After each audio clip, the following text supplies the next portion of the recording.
আসসালামু আলাইকুম। আশা করি সবাই ভালো আছেন। আলহামদুলিল্লাহ আমিও ভালো আছি। আজকে রান্না-বান্না নিয়ে চলে আসলাম। আজকে হচ্ছে আমি বিরিয়ানি রান্না করব আর সাথে হচ্ছে ডিম ভুনা করে নেব। তো এই যে দেখুন আমি হচ্ছে এখানে কড়াইতে কিন্তু রান্না বসিয়ে দিয়েছি। প্রথমে আমি বিরিয়ানি রান্না করার জন্য এখানে এই যে দেখুন পেঁয়াজ ভেজে নিচ্ছি। পেঁয়াজগুলো একটু কিন্তু লাল, লাল করে ভেজে নিচ্ছি। পেঁয়াজ ভাজা হয়ে গেলে পেঁয়াজগুলোকে আমি তুলে নেব। তারপর হচ্ছে এখানে প্রথমে মুরগির মাংস রান্না করে নেওয়ার জন্য আবার পেঁয়াজ ভেজে নেব এবং কাঁচা মরিচ, মসলা দিয়ে মসলাগুলো কষিয়ে নেব। তো দেখুন আমি পেঁয়াজগুলো ভেজে উঠিয়ে নিয়ে আবার কিন্তু পেঁয়াজ দিয়ে দিয়েছি। এখানে কাঁচামরিচও দিয়ে দিছি। এগুলো আবার ভেজে নিচ্ছি। ভেজে নিয়ে তারপর হচ্ছে এই যে দেখুন আমি রান্নাটার প্রসেসে চলে যাব। পেঁয়াজ আর কাঁচামরিচ অল্প একটু ভেজে তারপর হচ্ছে আদা রসুন দিয়ে দিলাম। আর আজকে বিরিয়ানির সাথে আমার মনে হয়েছিল যে একটু ডিম ভুনা করে খাবো। তার জন্য আজকে বিরিয়ানি রান্নার শেষে একটু ডিম ভুনা করে নেব। তো যাই হোক এখানে হচ্ছে এই যে দেখুন বিরিয়ানি রান্নার জন্য আমি সমস্ত মসলা কষিয়ে নিয়েছি। কষিয়ে নিয়ে তারপর এখানে মুরগির মাংসগুলো দিয়ে দিলাম। দিয়ে এখন ভালোভাবে এই যে রান্না করে নেব। আর বিরিয়ানি রান্না করতে কি কি মসলা লাগে আপনারা সবাই জানেন। তো আমি সেই মসলাগুলোই দিয়েছি। আর এখানে হচ্ছে এই যে দেখুন একটু বড় বড় করে আলু দিয়েছি। বিরিয়ানিতে একটু বড় করে আলু দিলে আমার খেতে ভীষণ ভালো লাগে, এই জন্য আমি সবসময় আলু ব্যবহার করি। আর এখন হচ্ছে আমি এই যে দেখেন মশলা দিয়ে দিয়েছি, বিরিয়ানির মশলা।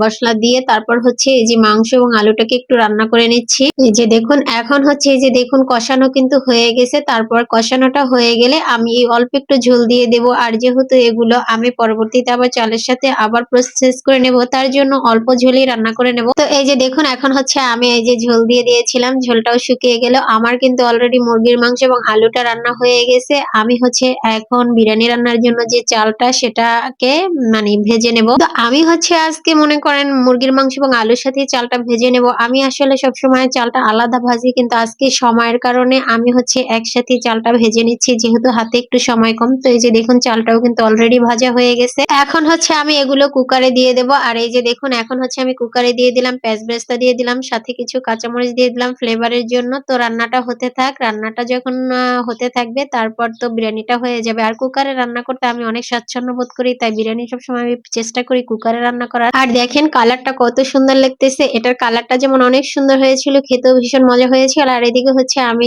ডিম ভুনা করে নিচ্ছি। আমার যেহেতু বিরিয়ানির সাথে ডিম ভুনা খেতে ইচ্ছা করতেছিল, তো যাই হোক এখানে আমি দুটো ডিম সিদ্ধ করে নিয়ে এই যে তেলে ভেজে নিচ্ছি। তো ডিম দুটো ভাজা হয়ে গেলে এখন আমি তুলে নিয়ে এখানে পেঁয়াজ ভেজে নিচ্ছি। পেঁয়াজ ভেজে তারপরে আজকে ডিম ভুনার সাথে কিন্তু আমি টমেটো দেবো। আর টমেটো দিলে ডিম ভুনা খেতে সবসময় অনেক অনেক মজা হয়। আমি সবসময় একটু টমেটো দেওয়ার চেষ্টা করি। তো এই যে দেখুন এখন হচ্ছে পেঁয়াজটা ভাজা হয়ে গেছে। আমি সমস্ত মশলা দিয়ে মশলাটাকে এখন কষিয়ে নিচ্ছি। আর ডিম ভুনায় যে কি একদম হালকা ধরনের মশলা লাগে এটা আমরা কিন্তু সবাই জানি। একদম হাতের কাছে সামান্য মশলা দিয়ে ডিম ভুনা করে ফেলা যায়। আর এখানে হচ্ছে আমি টমেটো দিয়ে দিয়েছি। আর এই যে দেখুন অলরেডি মশলাটা কিন্তু অনেকটাই কষানো হয়ে গেছে। আর একটু কষিয়ে নেব, একদম মানে মশলাটা কষিয়ে পানিটা শুকিয়ে নেব। তো যাই হোক এখন ভালোভাবে মশলাটা কষিয়ে নেই। মশলাটা কষিয়ে তারপর হচ্ছে রান্নাটা করে নেই। আর ডিম ভুনা আমার অনেক অনেক পছন্দ। তো আর ওদিকে কিন্তু আমার কুকারে বিরিয়ানি রান্নাটাও হচ্ছে, আর এদিকে হচ্ছে ডিম ভুনা করে নিচ্ছি। অলরেডি মশলা কষানো হয়ে গেছে। এখন দেখুন এই যে কালারটা, মশলা কালারটাও কিন্তু খুব সুন্দর হয়েছে। টমেটো দিলে মশলার কালারটা অনেক সুন্দর হয়। তো যাই হোক এখন আমি হচ্ছে আমার বাসায় আবার অল্প কয়েকটা মাছ রান্না করা মাছই রয়ে গেছিল। তো ভাবলাম যে আসলে এভাবে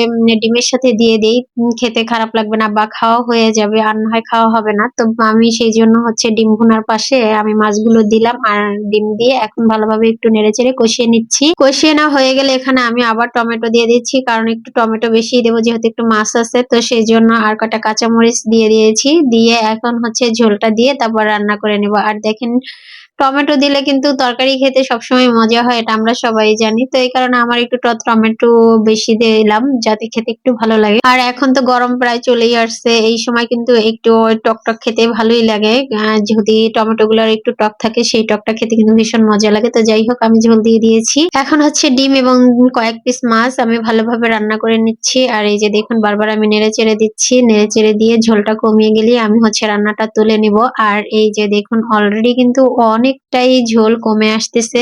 আসলে আমি বাসায় মাছ থাকে বা যে কোনো তরকারি থাকলে চেষ্টা করি এগুলো খেয়ে ফেলতে, যাতে করে অপচয় না হয়। সেই জন্য এইভাবে মাঝে মাঝে করে রান্না করে নিই। তো যাই হোক এখন কিন্তু আমার রান্নাটা হয়ে গেছে, ঝোলটাও কমে গেছে। আমি হচ্ছে এখন রান্নাটা তুলে নেবো। আর ওদিকে কিন্তু আমার বিরিয়ানি রান্নাটাও হয়ে গেছে। আসলে আমি অন্য একটা কাজে চলে গেছি, তাই বিরিয়ানি রান্নার লাস্টটা আপনাদের সাথে শেয়ার করা হয়নি। তো যাই হোক আজকে রান্না বান্না এগুলোই ছিল। সবাই ভালো থাকবেন, সুস্থ থাকবেন। আল্লাহ হাফেজ।